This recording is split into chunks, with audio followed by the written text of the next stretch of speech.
Olá pessoal, tudo bem? Você que está assistindo esse vídeo pelo canal da igreja, pelo canal do YouTube, já curte aí, comenta, compartilha com mais pessoas. Como nós estamos fazendo uma live, eu tenho que esperar um pouquinho, segura aí, eu tenho que esperar um pouquinho o pessoal chegar. E para você que está assistindo esse vídeo gravado, você pode dar um cliquezinho aí para frente, ou aproveita esse momento para curtir o nosso vídeo, tá? Não se esqueça de se inscrever no canal do YouTube, no nosso canal aqui da igreja. E seja bem-vindo aqui nessa família quadrangular, nessa escola bíblica online. Hoje nós estamos na aula 16 do nosso livro Uma Vida com Propósito. E aí tem pessoas chegando, Lucinha, seja bem-vinda à nossa escola bíblica. Mais uma pessoa. Gente, conforme vocês vão chegando aí, vai dando um oi para poder eu perceber que você tá aí, tá? Que às vezes aparece o númerozinho e não aparece a foto. Então comenta aí que aí eu fico sabendo que você está assistindo a aula agora em tempo real. Tá dando para ouvir bem o que eu tô falando? Porque eu tô usando o fone, eu não sei se tá bom, dá um feedback aí. Se vocês estiverem ouvindo bem, dá um joinha aí, fala que o áudio, se o áudio tá bom ou não. Olá, Lucinha colocou boa noite, paz. Boa noite, Lucinha, paz. Sim, tá ouvindo bem, né? Graças a Deus. Então, gente, nós estamos aqui para nossa aula de número 16 do módulo Uma Vida, do livro, né? Uma Vida com Propósito. E a aula de hoje, o tema dessa aula de hoje é o que realmente importa. É o que realmente é importante em nossas vidas. Qual é a coisa mais importante que tem em nossas vidas? O que Deus considera a coisa mais importante para a gente aqui na Terra? Então esse é o assunto de hoje.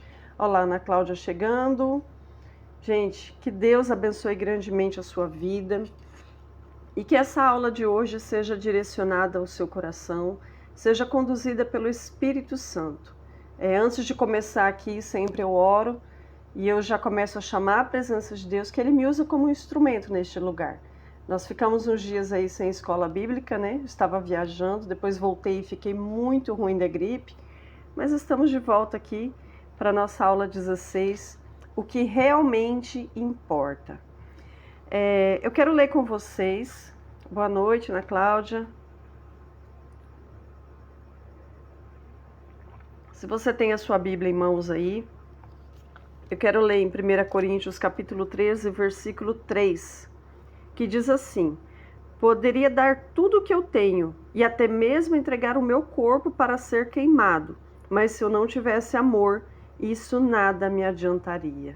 Deu para entender o que realmente importa, né? O tema da aula é o que realmente importa. E nós vamos falar sobre o amor, sobre aquilo que realmente importa nas nossas vidas. Nós vamos enxergar esse mandamento de Deus de uma forma mais ampla hoje nessa aula. Eu sei que o conteúdo dessa escola bíblica é um devocional, cada aula tem sido um devocional, e acredito que Deus tem ministrado em muitos corações aqui nas terças-feiras, e não deixa de compartilhar essa aula com alguma pessoa que você queira abençoar, que essa pessoa possa ouvir a palavra de Deus através das nossas vidas aqui, tá? Em 1 Coríntios, o apóstolo Paulo diz assim: mesmo que eu me doe, mesmo que eu doe o meu corpo para ser queimado, nada me adiantaria se não fosse o amor. Se não tiver o amor, nada adianta. Então nós vamos falar sobre o amor. O amor, essa é a lição mais importante da nossa vida. Aprender a amar é uma dádiva, é um aprendizado, é um exercício. E essa é a coisa mais importante que tem nas nossas vidas. E quando nós amamos, nós nos tornamos mais parecidos com Deus. Não tem como dizer que a gente é filho de Deus, que a gente parece com Deus, se a gente não tem amor dentro do nosso coração. Agora há pouco a gente estava conversando no grupo da igreja e nós fizemos no domingo um almoço e sobrou uma quantidade de carne que não seria suficiente para fazer um carreteiro na janta. Até eu cogitei a ideia da gente fazer um carreteiro na janta para a igreja, né, para o culto, para a gente comer depois do culto, e não rolou porque a carne não era suficiente. E aí o Renato foi orar, pediu a direção de Deus, conversou com Deus, que o pastor falou, pediu a opinião dele, né? Dele, de outras pessoas, do que fazer com aquele restante de carne, que não era suficiente para todos e tinha sido arrecadado entre o povo. Aí o Renato teve um sonho, e no sonho ele distribuía marmitas na rua para pessoas necessitadas.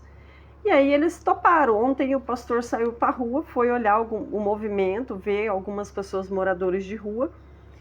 E aí hoje eles estão lá na igreja fazendo marmitas para doar para essas pessoas. Eu acredito, gente, que o que move o coração deles em fazer isso não é uma coisa assim, é para se aparecer, não é questão de, tem comida, tem que...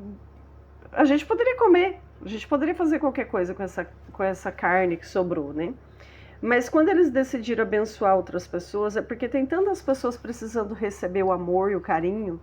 E a gente entregar para uma pessoa na rua uma marmita de comida, a gente está sanando uma necessidade natural humana ali naquele momento, matando a fome naquele momento. Mas o corpo vai sentir fome novamente. Essas pessoas vão ter novamente a necessidade e a gente não vai conseguir mudar o mundo. A gente não vai conseguir alimentar todas as pessoas necessitadas. Mas quando a gente faz algo com amor, eu acredito que a pessoa ela tem muito mais prazer em ganhar um abraço, um olhar, uma palavra de conforto, de carinho, de amor, é muito mais importante do que o próprio alimento.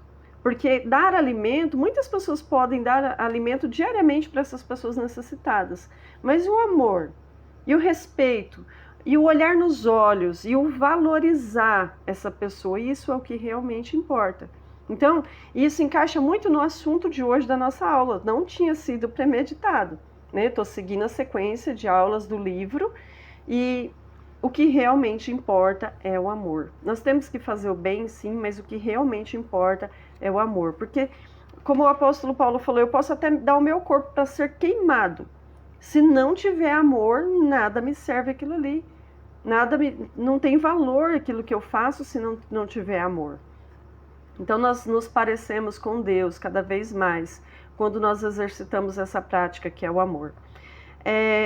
Em Gálatas capítulo 5, versículo 14, a Bíblia diz assim que toda a lei se resume em apenas uma coisa, em amar o próximo como a si mesmo. É interessante que quando a gente olha para a Bíblia, o Antigo Testamento, os 10 mandamentos e também as leis mosaicas, a gente vê tanta coisa. A lei é tão grande, é tanto mandamento, é tanta ordenança. E quando Jesus ele vem e ele simplifica tudo, ele pega toda a lei de Moisés e ele pega todos os mandamentos, os 10 mandamentos, e ele simplifica, ele reduz e simplifica em apenas 2 mandamentos. E ele diz: amarás ao Senhor teu Deus sobre todas as coisas e ao teu próximo como a ti mesmo. E isso, gente, amar a Deus sobre todas as coisas, consiste muitas vezes a gente negar a nós mesmos. Porque quando a gente fala que a gente ama a Deus, mas as nossas vontades estão acima da vontade de Deus, quer dizer que nós não estamos amando a Deus sobre todas as coisas. Colocar Deus sobre todas as coisas, Ele no controle, no centro da nossa vida, é muitas vezes abrir mão das nossas vontades e deixar Ele no controle. E amar Ele, colocar Ele no controle, é negar a si mesmo. E quando Ele diz assim, amar o próximo como a si mesmo, é a prática mais importante que Ele espera de nós como cristãos. Então, por isso que a lei de Deus, ela se resume nisso, em amar o próximo como a si mesmo. Isso quem disse foi o apóstolo Paulo, quando ele escreveu aos Gálatas, no capítulo 5, versículo 14. Em 1 Pedro, capítulo 2, versículo 17, diz assim: demonstre o amor especial pelo povo de Deus. E isso ele está falando a respeito da nossa vida na fé, a nossa vida dentro do corpo de Cristo, nós como irmãos. Que você possa, aqui, demonstre o amor especial. Você, aqui, nesse versículo, se você for ler, eu só li a parte A, mas se você for ler ele inteiro, ele diz a respeito de você respeitar as pessoas, mas de você amar os seus irmãos de fé de uma forma especial. E honrar suas lideranças, honrar o imperador, é o que está na palavra, então. Mas assim, quando ele diz amar, demonstrar um amor especial pelos seus irmãos, pelo povo de Deus, isso é um mandamento também, é uma ordem, né, da palavra de Deus. Em Gálatas capítulo 6, versículo 10, diz assim: quando tivermos a oportunidade de ajudar alguém, devemos fazê-lo, mas devemos dar atenção especial aos que pertencem à família da fé. Então, sempre que você tiver oportunidade para cuidar de alguém, para fazer algo de bom para alguém, faça. Mas principalmente para os seus irmãos da fé. Não que você não vá fazer para as outras pessoas, mas principalmente para os seus irmãos. Eu fico imaginando Deus como pai, e para nós que somos pais, né, que eu sou mãe, eu acredito que para a gente é muito importante ver os nossos filhos amando uns aos outros. Eu tenho 3 filhos, eu não gosto de ver eles brigando. Não gosto, minha mãe tem eu e meu irmão, meus pais não gostam de ver eu e meu irmão brigando. Porque o maior prazer para um pai e para uma mãe é ver a harmonia entre os filhos, é ver o amor, é ver o respeito.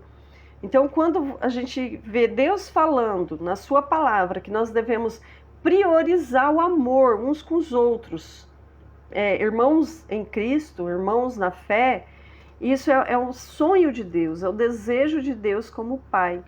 E às vezes, gente, amar pessoas não é fácil. Jesus ele falou a respeito do perdão. E perguntaram para ele assim: Senhor, até quantas vezes a gente deve perdoar uma pessoa que falha com a gente, que comete um pecado com a gente? 7 vezes? Jesus disse: não digo 7, mas 70 vezes 7. Né? E às vezes tem hora que parece que tem pessoas que vêm na nossa vida para testar os nossos 70 vezes 7. E amar, viver em harmonia, viver entre irmãos da fé, isso exige relacionamento. Não tem como você cumprir com essa ordenança de Deus se você não tem relacionamento com as pessoas da sua igreja. Algumas pessoas falam assim: olha, eu não preciso congregar, eu não gosto de ir na igreja, eu frequentava, mas aí uma pessoa me machucou, me feriu, falou coisas que me magoou e eu saí da igreja.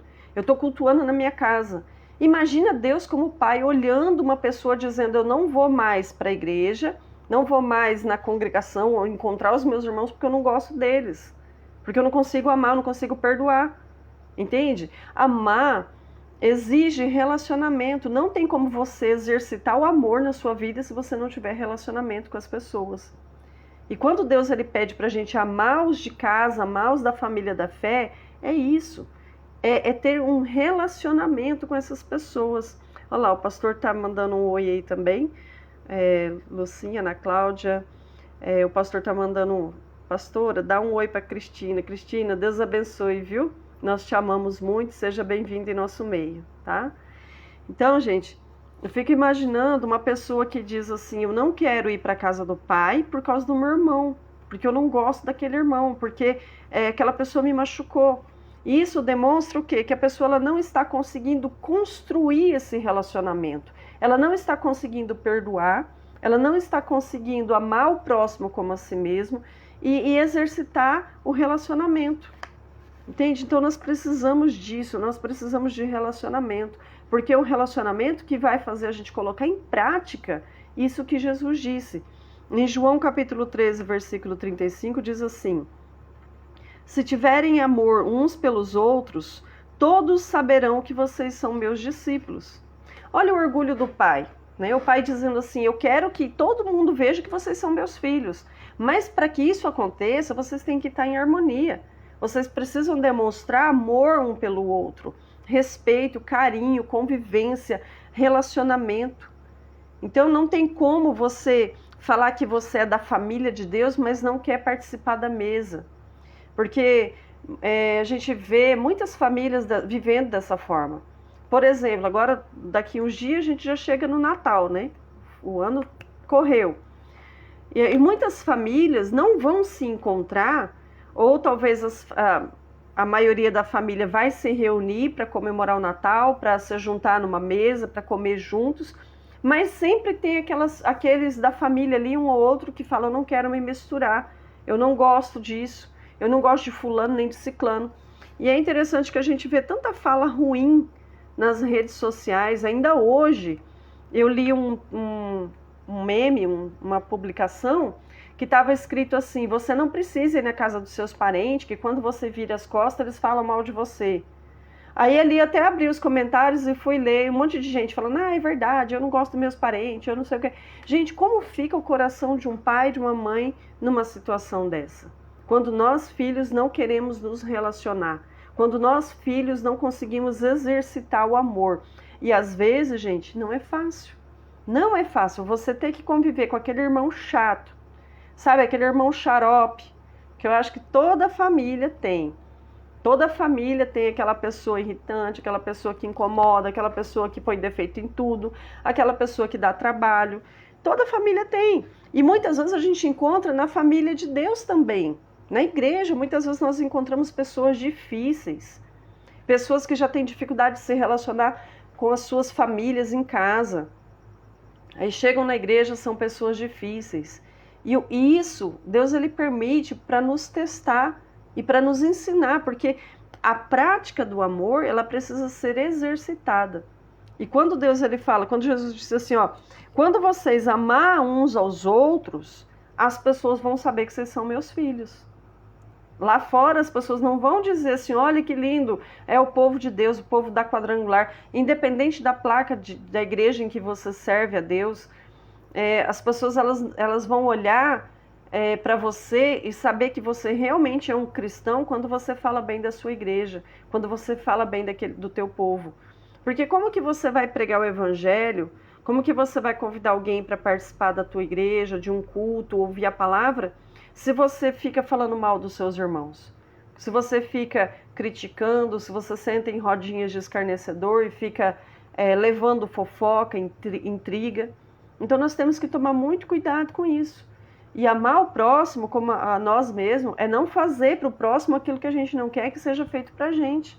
Então a gente cuidar de alguém, cuidar das pessoas, manter um bom comportamento com os nossos irmãos da fé, isso é uma ordem de Deus para a nossa vida, como Ele como Pai e nós como filhos, para que haja ordem na família de Deus, certo? Eu quero falar 3 coisas a respeito disso, a respeito do amor que Deus espera de nós. Primeira coisa, o amor ele é o melhor exercício da nossa vida. Tem que ser exercitado, tem que ser praticado. Em 1 Coríntios capítulo 14, versículo 1, na parte A, diz assim, que o amor seja o maior alvo de vocês. Qual é o seu maior alvo? Qual é o seu maior objetivo? Muitas vezes nós temos como objetivo financeiro, talvez, uma faculdade, um diploma, um cargo na igreja, um ministério, um dom. O meu maior sonho é casar, é ter uma família. Mas a palavra diz assim, ó, em 1 Coríntios, Paulo diz assim aos Coríntios, que o amor seja o maior alvo da sua vida. Que o amor seja o seu maior objetivo. Que você possa acordar de manhã e falar, Senhor, me ensina a amar. Me ensina. Por quê? Não adianta, não vale nada viver um dia inteiro, produzir muito, se não tiver o amor. Não foi esse o versículo que nós lemos lá no começo, que o apóstolo Paulo falou assim, que eu posso até doar o meu corpo para ser queimado, mas se não tiver amor, de nada me adianta. Então não adianta viver um dia inteiro, produzir bastante, se não tiver o amor. Que o amor seja realmente o nosso maior objetivo, o nosso maior alvo.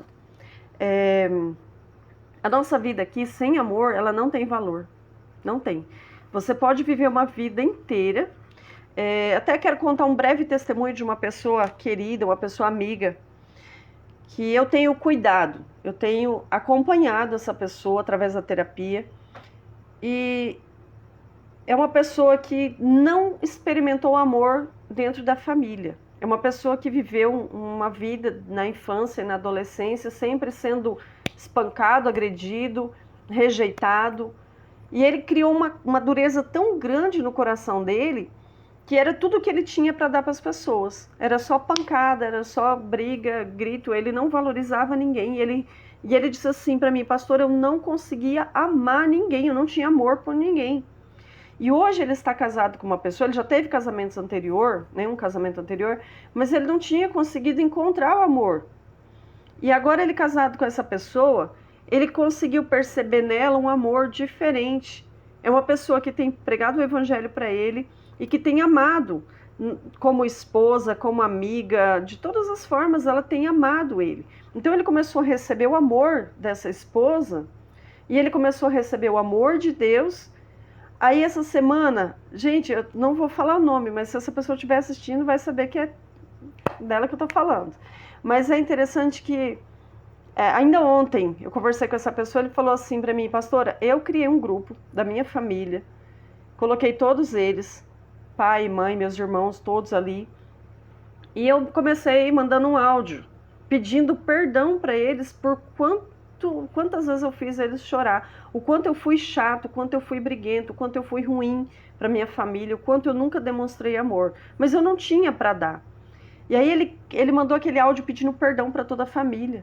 E a família começou a mandar áudio, alguns começaram no PV e falar para ele, olha, você tá diferente, você tá mudado, eu também te peço perdão porque eu também te fiz mal.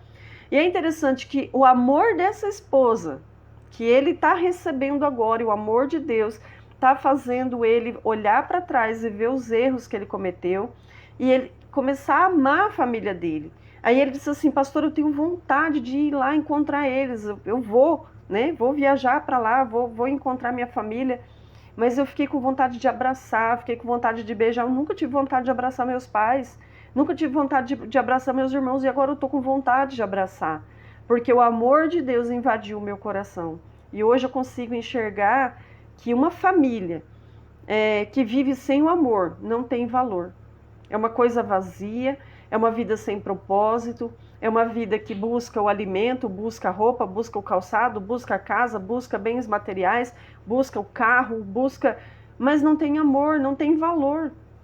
Eu vivia uma vida infeliz e eu fui quebrantado pelo amor de Deus na minha vida. Então, gente, ontem eu ouvi isso dessa pessoa, eu fiquei tão feliz, eu acho que ele vai assistir esse vídeo, mas eu fiquei tão feliz, porque esse é o plano de Deus nas nossas vidas, que a gente consiga amar e cuidar uns dos outros, para fazer a vida valer a pena. Ainda ontem eu estava tão cansada, tinha tanto serviço de casa, meu marido falou, amor, vamos lá na casa do Felipe, que é o nosso filho que está casado, né? Aí eu falei, eu não quero, eu estou cansada, eu tenho tanto serviço de casa. Aí veio na minha mente assim, eu não sei do dia de amanhã, eu não sei se eu vou ter o meu filho amanhã, entende? Eu não sei se eu vou ter o meu marido, se eu vou ter minha nora, né? Eu não sei se eu vou estar aqui amanhã.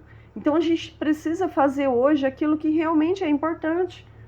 E aí eu larguei tudo e fui. Hoje, graças a Deus, ele me ajudou com o serviço da casa e eu consegui dar uma organizada na minha agenda que estava bem bagunçada. Mas tem coisa, gente, que é muito mais importante. O amor é muito mais importante e vale a pena. Em 1 Coríntios capítulo 13, né? A Lucinha falou que olha aí, uma esposa sábia que Deus colocou na vida desse rapaz, amém. A vida do meu marido, ele também é muito sábio na minha vida. 1 Coríntios capítulo 13, versículo 3 diz assim, assim não importa o que eu diga, no que eu creia ou o que eu faça, sem amor eu estou falido. Olha o que Paulo diz. Não importa o que eu creio, não importa o que eu faço, não importa o que eu falo. Se não tiver amor, não tem valor. Olha que tremendo. Gente, a Bíblia é tão rica em versículos que fala sobre o amor, que a gente ficaria uma noite inteira aqui, porque a palavra de Deus diz assim que Ele é amor. Ele é o próprio amor. O amor é a principal característica de Deus. E Ele espera que a gente, como filhos, tenha no nosso DNA, na nossa genética espiritual, esse amor. Para dizer assim, meu filho realmente tem amor. Né? Não tem como dizer que é de Deus. E é interessante que os mandamentos, os 10 mandamentos, 4 mandamentos, eles se referem ao relacionamento com Deus. Práticas do nosso relacionamento com Deus. E 6 dos outros mandamentos, dos 10, se refere aos nossos relacionamentos com pessoas. Então tudo, a palavra de Deus ela é baseada em relacionamento. A palavra de Deus ela é pautada em amor, em comunhão e em relacionamento. em relacionamento com Deus e em relacionamento com pessoas. Madre Teresa diz assim, não é o que tanto você faz, mas o quanto amor você dedica naquilo que você faz que realmente importa. Não é a quantidade de coisas, mas é o que tanto de amor você coloca ali. Então isso é uma palavra muito sábia de uma mulher que ajudou muitas pessoas, de uma mulher que se doou, que ajudava as pessoas, não somente com atitudes e ações, mas com amor na prática, né? Um amor que vinha de dentro e que ela externava para as pessoas. É interessante que no leito de morte, para nós, o que mais vale a pena, o que mais importa é pessoas, é família. Eu nunca ouvi falar de alguém que no leito de morte pediu seus diplomas. Sabe, a pessoa tá lá morrendo, traz para mim os meus troféus, as minhas medalhas, os meus diplomas, traz para mim os livros que eu escrevi, as obras que eu fiz, os quadros que eu pintei. Ninguém pede isso. Uma pessoa em leito de morte, ela vai pedir pessoas. Ela pede, traz para mim fulano, meu pai, minha mãe, talvez meus filhos, netos, bisnetos, traz aquele irmão, traz aquela pessoa. No leito de morte, muitas vezes a pessoa ela deixa para aquele momento ali para tratar de situações, coisa que talvez não conseguiu durante a vida inteira e que quando chega no momento da morte ela quer retratar, ela quer consertar aquilo ali. Então, nós vemos que o mais importante na nossa vida é relacionamento. O dia que nós estamos ali no leito de morte, a gente não vai pedir para ver os carros que a gente tem, as mansões, as fazendas, os iates. A gente não vai pedir uma passagem de avião, a gente não vai pedir. A gente quer pessoas, a gente quer pessoas que realmente são importantes para a nossa vida, né? Segunda coisa, a melhor expressão do amor é o tempo. Gente, isso é tão importante. Essa fase aqui, dessa aula, esse trecho aqui dessa aula, é uma coisa assim que eu gosto muito de falar com pais a respeito dos seus filhos, né? Quanto mais você dedica tempo em alguma coisa, é porque aquela coisa é importante para você. Você vai dedicar tempo para a leitura da Bíblia se a Bíblia for muito importante para você. Você vai dedicar tempo em estudar se aquela faculdade é importante para você. Você vai dedicar tempo a fazer coisas que realmente importam para você. Então, o seu tempo define aquilo que você ama. O tempo que você gasta com alguma coisa define o que você ama. Então, como que você ama a sua família? Como que você ama os seus filhos, os seus netos, seus pais, seus amigos, seus irmãos? Como que você ama essas pessoas? Se você ama essas pessoas, você tem dedicado um tempo de qualidade com essas pessoas? Porque não é palavras. Não é palavras. Olha, em 1 Coríntios capítulo 3, versículo 18, diz assim: meus filhinhos, o nosso amor não deve ser somente de palavras e conversas. Deve ser um amor verdadeiro que se mostra por meio de ações. Jesus, ele não falou assim, olha, eu amo vocês, tá? Beleza? Né? Aquele negócio assim, né? Ele não fez isso. Ele morreu na cruz por nós. Ele se doou. Ele doou até a última gota de sangue. Ele doou o corpo dele, ele doou tudo em sacrifício pelas nossas vidas. Ele estava demonstrando na cruz o amor que ele sente por nós. Não com palavras, mas com ações. Então, quando eu falo que você deve demonstrar o amor que você tem pela sua família, tendo um tempo de qualidade com essa pessoa, é esse tempo de qualidade que vai dizer o que você realmente sente pela sua família. Só que tem muitas pessoas que amam e tem o amor ali e tal, mas não colocam em prática. É por isso que quando a palavra diz assim que o teu maior alvo deve ser o amor, você deve despertar para isso, pensar, eu amo sim os meus filhos, eu amo sim a minha família. Gente, quando algumas pessoas, quando você vai conversar com pessoas no período do luto, uma pessoa perdeu um ente querido, a mãe, o pai, um filho, o quanto é doloroso para as mães perder um filho, um irmão. Quando você vai ouvir essa pessoa, a fala que mais se repete na vida das pessoas que estão em luto é aquela fala assim: se eu soubesse que era a última despedida, eu teria me despedido melhor. Se eu soubesse que era o último abraço, se eu soubesse que era o último passeio, se eu soubesse que era o último final de semana que eu passaria com aquela pessoa, eu teria me dedicado intensamente para viver o amor com aquela pessoa em cada segundo que eu teria oportunidade. Então, o nosso tempo de qualidade, ele deve ser muito pensado. Pensa bastante no tempo de qualidade que você tem com a sua família. Pensa bastante no que tanto você tem mostrado com ações, aquilo que você sente pelos seus filhos. Porque tem muitos pais que compram presentes, que dá tudo para os filhos. Eu conheço jovens e adolescentes e até mesmo pessoas adultas que falam assim: eu tive tudo na minha infância. Tive todos os brinquedos, todas as roupas, todos os calçados, mas aquilo que realmente era importante para mim eu não tinha, que era o amor e o carinho dos meus pais. Era o tempo de qualidade, meus pais nunca tinham tempo para mim. E isso é triste, é muito triste. Eu vejo mulheres que têm de tudo dentro de casa, mas não tem a presença do marido. Você, pai, que está me ouvindo aí, pensa bem o que você tem oferecido para a sua família. Será que você tem oferecido tudo financeiramente, um conforto, talvez um status, uma posição social para os seus filhos e para a sua esposa?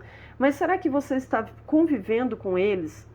Porque o que os seus filhos querem, viu, papai e mamãe que está me ouvindo aqui, é o seu abraço, é o seu carinho, é o seu ouvido, você parar para ouvir. Deita lá na cama dos seus filhos. Que tanto você deita na cama dos seus filhos com eles? Eu tenho esse hábito, gente, e é tão gostoso. Até hoje meu filho casado, eu deito no meio, né? Entre ele e a Giovana. Mas as meninas também, eu gosto de entrar no quarto delas, deitar na cama delas, olhar para elas, olhar o que elas estão fazendo, perguntar o que está fazendo, pelo menos um momento do dia. Isso é muito importante, gente, isso é fundamental.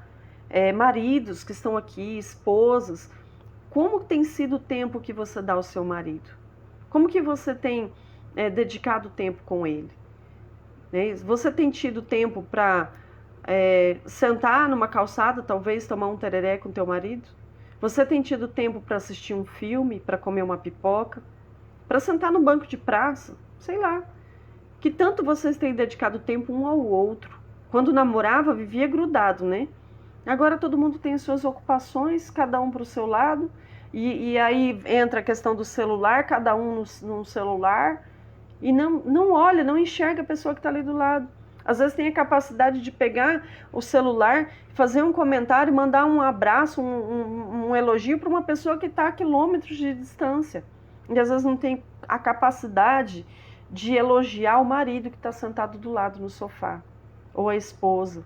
Então, gente, nós precisamos mostrar o nosso amor através da prática, através das nossas ações. Então, pensa bem nisso, medita bastante nisso, tá? Terceira coisa, já encaminhando para o encerramento. O melhor momento para amar é agora. Não é amanhã, é hoje. Tá? Então, o melhor momento para você demonstrar o amor, para você amar as pessoas é agora. Em Efésios capítulo 5, versículo 16, diz assim: aproveite cada chance para fazer o bem. Sempre que tiver oportunidade de fazer o bem, faça. Aproveita qualquer chance de fazer o bem, seja para quem for, e principalmente para os seus irmãos da fé, principalmente para a sua família, quem mora com você. Não que você não vai fazer para as pessoas estranhas, mas principalmente para as pessoas que fazem parte do seu ciclo de relacionamento. Em Gálatas capítulo 6, versículo 10, diz assim: sempre que tiver oportunidade, faça o bem a todos. Amém? Gente, é isso. Melhor tempo para amar é hoje, é agora. Então que você possa meditar nessa palavra. Que essa aula de hoje, ela faça a diferença na sua vida. Que você possa acordar todos os dias e pensar: eu preciso exercitar o amor. Eu preciso aprender a amar. Eu preciso aprender a amar a Deus sobre todas as coisas. Hoje eu tive um momento de meditação, uma coisa muito pessoal minha, que eu pensei assim, eu vi meu marido comentando com uma pessoa hoje, a gente estava atendendo um casal de manhã, E ele disse assim para o casal: Deus quer que você seja transformado, porque Deus não vai te levar para o céu de qualquer jeito. Lá já tinha um que fez de qualquer jeito e levou um chute no traseiro. Eu vi ele falando isso. E na hora que ele falou isso, eu pensei assim, tantas coisas que a gente faz no nosso jeitinho brasileiro, né, de qualquer jeito. E será que Deus vai me aceitar no céu fazendo de qualquer jeito? Será que eu não corro o risco de Deus me levar para o céu e chegar lá eu querer fazer do jeitinho brasileiro, né? Usando uma expressão aí do jeitinho brasileiro, é um jeitinho relaxado, né? Quando a gente usa essa expressão, fazer de um jeitinho brasileiro é fazer de qualquer jeito. E aí eu lembrei que esses dias eu passei no sinal fechado, de moto, não tinha movimento, num domingo à tarde, passei no sinal fechado. Aí eu pensei assim, se eu estou burlando uma lei humana aqui, olha, eu estou confessando um pecado, hein, para vocês. Se eu estou burlando uma lei humana aqui, simplesmente porque eu acho que não vai mudar nada, que não vai fazer diferença, que não tem problema. Será que se eu estiver mantendo essa mentalidade de que eu posso fazer algo de errado porque é pequenininho, porque é uma coisa boba, será que Deus ele vai ter prazer em me levar para o céu? Será que lá no céu eu vou ter o entendimento de ser 100% justa, 100% certa, se aqui eu não estou conseguindo ser 100% certa? Então nós precisamos pensar nisso. Amar a Deus é buscar ser justo, viver uma vida de justiça. E crer que Deus vai nos levar, mas Deus não vai levar a gente de qualquer jeito. Deus não vai levar a gente vivendo de uma vida torta de qualquer jeito. Então nós precisamos meditar em tudo que nós estamos fazendo, porque quando a gente busca uma vida de justiça, de tentar fazer cada vez mais certo, acertar 100%, e isso demonstra um amor, um respeito e uma reverência a Deus. E amar a Deus sobre todas as coisas é isso. É servir a Ele e buscar ser justo 100%. É fácil ser justo 100%? Não, não é fácil. Mas esse é o nosso objetivo. Porque se nós amamos a Deus sobre todas as coisas, nós precisamos ser justos 100%. Então, os 2 maiores mandamentos é amar a Deus sobre todas as coisas e ao próximo como a si mesmo. E quando nós falamos de amar o próximo como a si mesmo, não é fácil. Porque a gente se ama, né? A gente quer sempre o melhor para nós. Mas a gente muitas vezes não está disposto a fazer pelo próximo aquilo que a gente gostaria que fizesse por nós. Então, vamos pensar nisso. Que tanto eu amo Deus e que tanto eu amo as pessoas que estão à minha volta. Que tanto eu amo o povo que serve a Deus, que tanto eu amo até mesmo uma pessoa estranha, porque o próximo, ele nem sempre é uma pessoa que está ali no nosso convívio. Amar o próximo pode ser qualquer um caído à beira do caminho. Né? Assim a parábola do bom samaritano, aquele homem que estava caído à beira do caminho, muitas pessoas passaram por ele e não ajudaram. Então, o próximo é qualquer pessoa que estiver precisando à beira do caminho, tá? Então, que a gente possa amar o próximo como a nós mesmos, ok? Gente, Deus abençoe vocês, paz seja com todos. Eu encerro aqui. Agradeço a participação de vocês aí, Lucinha. Olha, a pastora Clara Nogueira falou, é verdade, pastora. Um abraço, pastora Clara, Deus abençoe. Lucinha, Ana Cláudia, meu marido, tô vendo a Andréia ali também. Deus abençoe vocês, tá? Paz seja com todos. Beijo.